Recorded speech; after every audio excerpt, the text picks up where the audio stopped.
अस्सलाम वालेकुम नाज़रीन, मैं हूं शेख रहमत अली। आप देख रहे हैं क्राइम टुडे न्यूज़। जनाब एमए रशीद साहब, बहुत बहुत शुक्रिया। आप जो है अहम मौजू पे जो है बात करने के लिए हमारे स्टूडियो पहुंचे हैं, क्योंकि ये अवाम से जुड़े हुए मसले हैं। जिस तरह से कांग्रेस हुकूमत ने 6 गारंटी के साथ इक़्तिदार में आया, तेलंगाना में हुकूमत बनाई, इसके बाद से जो है आनन फानन में जो है स्कीम के तहत लोगों को फॉर्म तकसीम किए 6 गारंटी के ताल्लुक से।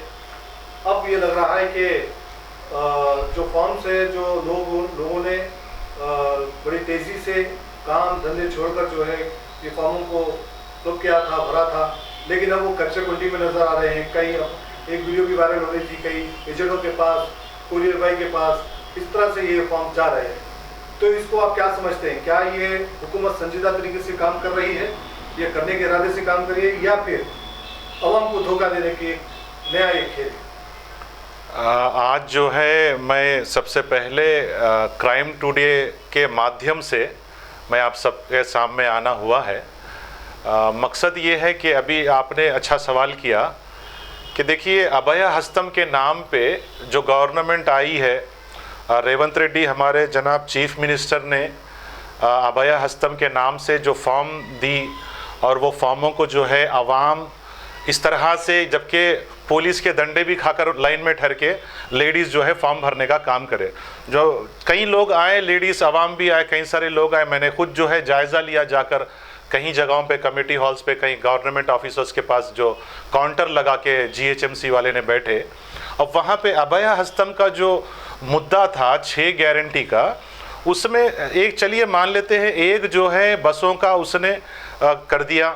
चलिए मान लीजिए चीफ मिनिस्टर साहब ने जो है बसों का कर दिए, लेकिन बाकी के जो 5 गारंटी है अभया हस्तम के, जिसके अंदर से सबसे बड़ी कमी पाई गई कि जिस तरह से फॉर्म एप्लीकेशंस दाखिला का जो प्रोसीजर था, एक तो सबसे बड़ा गलत था ये, क्योंकि मी सेवा, गवर्नमेंट मी सेवा और आउटलेट मी सेवा को छोड़कर आप डायरेक्ट जो है मी सेवा में सबमिशन करा सकते थे, और पब्लिक को जो है आपको एक्नॉलेजमेंट भी पक्का मिलता था, और गवर्नमेंट को भी 30-35 रुपये फ़ीस आती थी एप्लीकेशन डाटा रिसीव करने पे। आपने ऐसा नहीं किया। आपने, अब ये नई कांग्रेस की गवर्नमेंट, हमारे जनाब चीफ मिनिस्टर साहब रेवंत रेड्डी साहब, जो बिल्कुल एक आउटरेट की तरह जो लगा दिए कमेटी हॉल्स के पास, मुख्तलिफ जगहों पे लगा दिए। लेकिन क्या ये दुरुस्त है? अभया हस्तम के नाम पर आप एप्लीकेशन फॉर्म फिलअप कराएं, सुबह में आकर जो है घर छोड़कर लेडीज़ अपने बच्चों के लंच वगैरह, अपने हस्बैंड की काम को, सारे चीज़ों को छोड़कर आप जो है कंप्लीट जो है सुबह 9 बजे जाकर शाम में 5 से 6 बजे तक जो है लाइनों में धक्के खाए।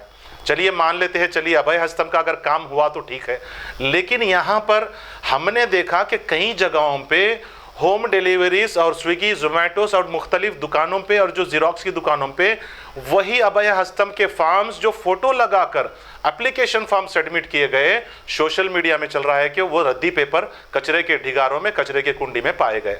अब बताइए ये कहाँ तक सही है? अब मैं इसलिए क्राइम टुडे न्यूज़ के माध्यम से आपके सामने आकर आवाम को ये बात बताना चाहता हूं कि आवाम के जो बंद हुए हुए आंखों को खोलने का काम मैं कर रहा हूं, और इस काम को हमारे क्राइम टुडे न्यूज़ दिखाकर आवाम के आंख खोलने का जो काम कर रही है, इसलिए मैं आपके सामने आया हूं कि ये कहां तक अभया हस्तम 6 गारंटी दुरुस्त है। बताइए, अभी तक ना गैस के सिलेंडर्स का कोई 500 रुपये हुआ, ना ही इलेक्ट्रिसिटी 200 यूनिट का जो वादा किए, ना वो हुआ। पहले जिस वक्त गवर्नमेंट आई और अपना ये मैनिफेस्टो रखा गया, कि बताया गया कि ये मैनिफेस्टो जो है, जो उस वक्त में ये नहीं बताया कि वाइट कार्ड वालों को ही ये लागू होगा। उस वक्त में तो कहा गया कि ये 6 अभया हस्तम के गारंटी सारे अवाम को हैं। अब गवर्नमेंट इब्तिदा में आने के बाद जो है ये कह रही है कि वाइट कार्ड वालों को अलाउड है। 2014 गनीमत 2018 में जब वाइट राशन कार्ड का काम जो उस वक्त में हुआ, उसके बाद बंद हो गया। केसीआर की गवर्नमेंट आने के बाद भी वाइट राशन कार्ड का किसी किस्म से गरीब आवाम को सहूलत पहुंचाने से चूक गई। कहीं जगहों पे चूक गई है, मान लेते हैं कि उनकी हार इन चूकने की वजह से गरीबों के जो है एक और मुद्दा है कि उस वजह से भी जो है रूरल में हो चाहे अर्बन में हो हार हुई, लेकिन हार जीत तो सियासत में लगा हुआ रहता है। लेकिन मैं रूलिंग गवर्नमेंट हमारे जनाब chief minister mister Revanth Reddy साहब से मैं कहना चाहता हूं कि आपके अभय हस्तम कहां तक कामयाब होंगे, क्योंकि आवाम को बेसब्री से इंतजार है, आवाम बेचैन है। उस बेचैनी को एक ढोंगी पने का अभय हस्तम का फार्म लिया गया और उस फार्मों को कचरे के ढिगार में फेंक दिया गया। अब तक ना उसके ऊपर ना कोई इंक्वायरी, ना उसके ऊपर ना कोई आवाम के लिए ना कोई कॉल आया, ना कोई मुख्तलिफ कोई काम हुआ। तो लगता है ये जो है आवाम के साथ एक खिलवाड़ हुआ। ये कहां तक सच है? और मैं गवर्नमेंट से पूछना चाहता हूं, अगर ये 6 अभय हस्तम का अगर पूरे गारंटीज, चाहे गैस का सिलेंडर हो, चाहे इंदिरा इल्लू हो, या चाहे आप 200 यूनिट का जो है लाइट इलेक्ट्रिसिटी बिल हो, ये कब तक होगा? क्योंकि आने वाले इलेक्शन एमपी इलेक्शन है, तो एमपी इलेक्शन से पहले यानी मेंबर ऑफ पार्लियामेंट इलेक्शन होने से पहले अगर आवाम को आप इन अभय हस्तम के सहूलतें नहीं पहुंचा सके तो आने वाले एमपी इलेक्शन में आपके लिए खतरा है। जिस तरह से केसीआर की गवर्नमेंट को भी खतरा हुआ, लेकिन केसीआर ने काम बहुत अच्छे किए थे, लेकिन कुछ लोगों की तरफ नज़रअंदाज हुआ, जैसे कि रिजर्वेशन हो या माइनॉरिटी हो या माइनॉरिटी लोन्स हो या दीगर जितने भी दलित बंधु के जितने भी जो भी हो। इस तरह के दलित बंधु को बताया गया 10 लाख का सिर्फ वो हुजूराबाद के इलेक्शन तक ही महदूद हो गया, दलित बंधु सारे लोगों को नहीं मिल सका। तो इसलिए कहीं ना कहीं केसीआर बीआरएस की गवर्नमेंट की कमी थी, आवाम ने दिखा दिया, चाहे रूरल में हो चाहे अर्बन में हो। हार का बदला आवाम ने दिखा दिया कि हम हमारी उंगली के माध्यम से हम हुकूमत को बदल सकते हैं। तो हमने हुकूमत को बदल के हमारी आवाम ने, मेरा हक़ है क्योंकि मैं समाजी कारकुन हूँ, लोगों के लिए आवाज़ उठाना और उनके लिए खड़े होना, यही मेरा मकसद है। तो इसलिए मैं इस रूलिंग गवर्नमेंट से कहना चाहता हूँ कि अभी ये दूसरा महीना है, अभी तक कांग्रेस गवर्नमेंट में ना अभय हस्तम के बारे में, ना इलेक्ट्रिसिटी के बारे में, ना इंदिरा इल्लू के बारे में किसी किस्म का अब तक कोई जवाब नहीं मिला। क्योंकि ये एमपी इलेक्शन से पहले अगर आपने इसको भी अगर मुकम्मल नहीं किया तो वही अर्बन वही रूरल फिर कोई कदम उठाएगा एमपी इलेक्शन से बाद। आप सोच लीजिए। और दूसरा भी मसला है कि जिस तरह से बीआरएस हुकूमत थी और के चंद्रशेखर राव जो है डबल बेडरूम के मकानात देने का वादा किए थे, कई जगहों पर बनाए भी। अब इलेक्शन से पहले जो है उन्होंने कई लोगों को मकान की चाबी दी, कई लोगों को जो है पट्टे भी दिए और कई लोगों के अलॉटमेंट हुए, लेकिन अभी तक उनको जो है कब्जा नहीं मिला, अभी तक उनको नहीं मिला। तो क्या ये मिलने वाला भी है या नहीं? लोग जो है परेशान हैं, इसके ताल्लुक से आपका क्या असर? बहुत अच्छा सवाल आपका। देखिए, ये जो बीआरएस गवर्नमेंट जो है केसीआर नगर के नाम पे एशिया में सबसे बड़ा जो है एक प्रोजेक्ट हुआ है, जिसमें टोटल 117 ब्लॉक बनाए गए। एक ब्लॉक में 11 से 12 मंजिला है, जिसमें एक फ्लोर में 120 फ्लैट है। तो अगर इस तरह से तकरीबन 15,560 फ्लैट का एक वेंचर कुल्लूर में बनाया गया, अमीनपुर में बनाया गया, मुख्तलिफ जगहों पे मलकपेट में बनाया गया, तो मुख्तलिफ जगहों पे जो है ये प्रोजेक्ट का काम मुकम्मल हुआ। लेकिन केसीआर की गवर्नमेंट में केसीआर की गवर्नमेंट ने ये मुकम्मल काम किया, एक अच्छा प्रोजेक्ट लेकर चला।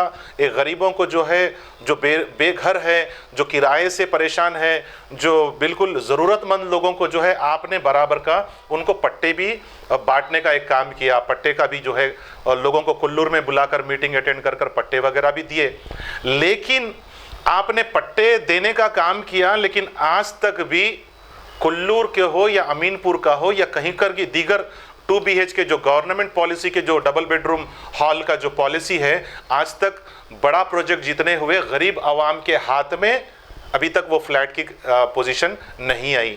वो लोग ये सोच में थे, जिस वक्त पट्टा मिला कहीं लोग आए हमारे पास कि वो लोग कहने लगे कि हमको जिस दिन पट्टा मिला हमने वो घरों को जो है खाली करने का वादा कर दिया, और वो लोग जो है हर रोज़ हर महीना हमको कहते कि घर कब खाली करोगे, आपको पट्टा मिल गया। तो इन लोगों का, गरीब आवाम का सवाल है, आपने घर दिया, आपने पट्टा अलॉट किया, लेकिन घर का पोजीशन नहीं दिया, तो ये कौन सा घर देना हुआ? वही सिर्फ एक कागज़ का टुकड़ा पट्टा लेकर अपने घर के अंदर बैठे हुए हैं, लोग परेशान हाल है। केसीआर की गवर्नमेंट में सिर्फ पट्टे देने का काम किया, फ्लैट देने का काम, वो पोजीशन देने का काम अभी तक नहीं किया। मैं खुद जो है लास्ट वीक कुल्लूर को गया, और मैंने वहाँ पे इंस्पेक्शन किया, देखा वहाँ पे इलेक्ट्रिसिटी अभी तक कनेक्शंस नहीं पाए गए और वाटर लाइन का अभी तक वहाँ पे कोई मुहैया नहीं, काम नहीं हुआ। तो पट्टा देने के बाद पता नहीं, अभी तक तो ऑलमोस्ट 3 महीने से ज़्यादा, इलेक्शन से 2 महीने पहले पट्टे बांटे गए, अक्टूबर में शायद बांटे गए, आज तक भी जो है वो गवर्नमेंट बदलने के बाद, चलिए मान लेते हैं केसीआर की गवर्नमेंट ने कुल्लूर में इतना बड़ा प्रोजेक्ट किया, अमीनपुर में किया, मलकपेट में, दीगर हैदराबाद में जहाँ जहाँ गवर्नमेंट प्रॉपर्टीज़ थी वहाँ पर बनाए। जो ये प्रधानमंत्री आवास योजना थी, जो सेंट्रल गवर्नमेंट और स्टेट गवर्नमेंट दोनों मिलकर ये प्रोजेक्ट को अंजाम दिया, गरीब आवाम को घर देने का। लेकिन अभी तक जो है गरीब आवाम परेशान है कि 2 बेडरूम यानी 2 बेडरूम हॉल का घर उनको अब तक नहीं मिला, परेशान है। रोज़ फ़ोनों पे फ़ोन आ रहे हैं और लोग जो है यही मुतालिबा है, कहीं ऐसा ना हो जाए कि लोग जो है 15 यानी 70-80 हज़ार लोग उसमें रहने का है, कहीं प्रोटेस्ट के लिए ना चले जाए, क्योंकि प्रोटेस्ट के लिए वो लोग परेशान है, कभी भी प्रोटेस्ट हो सकता है, जा सकते हैं। तो मैं गवर्नमेंट बदलने के बाद हमारी कांग्रेस सरकार आई, कांग्रेस सरकार के हमारे रेवंत रेड्डी साहब से मैं पूछना चाहता हूं कि आप भी इस काम को नज़रअंदाज कर रहे हैं, क्योंकि पट्टा इशू होने के बाद भले वो इंद्रम्मा इल्लू हो या वो जो है केसीआर नगर हो, आप चाहे तो जियो पास करके केसीआर नगर को चेंज करके इंद्रम्मा इल्लू के शक्ल में लाए, बाकी जो और बांटने के है उसको इंद्रम्मा इल्लू करें। पिछली जो गवर्नमेंट केसीआर नगर के नाम पे थी उसे अलॉट करे जल्द से जल्द, क्योंकि गरीब आवाम परेशान है। 2 बेडरूम हॉल का सिर्फ आपने पट्टा दिया, केसीआर की गवर्नमेंट में पट्टा दिया, और कांग्रेस की गवर्नमेंट ने अब तक उसके लिए कोई पुरसाने हाल काम नहीं हुआ, ना इलेक्ट्रिसिटी का हुआ। वहाँ पे जो कंस्ट्रक्शन एकदम न्यू कंस्ट्रक्शन था अभी वो वीरान होते जा रहा है, जो हरियाली थी वो हरियाली जो है सूख रही है। यानी कहीं ऐसा नहीं कि वो गवर्नमेंट देने का काम करी और ये गवर्नमेंट जो है ठंडा कपड़ा डालने का काम करे। तो मैं जो है आप गवर्नमेंट से जो है ये अपील करता हूँ कि आप जल्द से जल्द गरीब आवाम को फ़ायदा पहुँचाए, जिस तरह से आपकी गवर्नमेंट आने के बाद आपके जो वादे थे वो पूरा करें।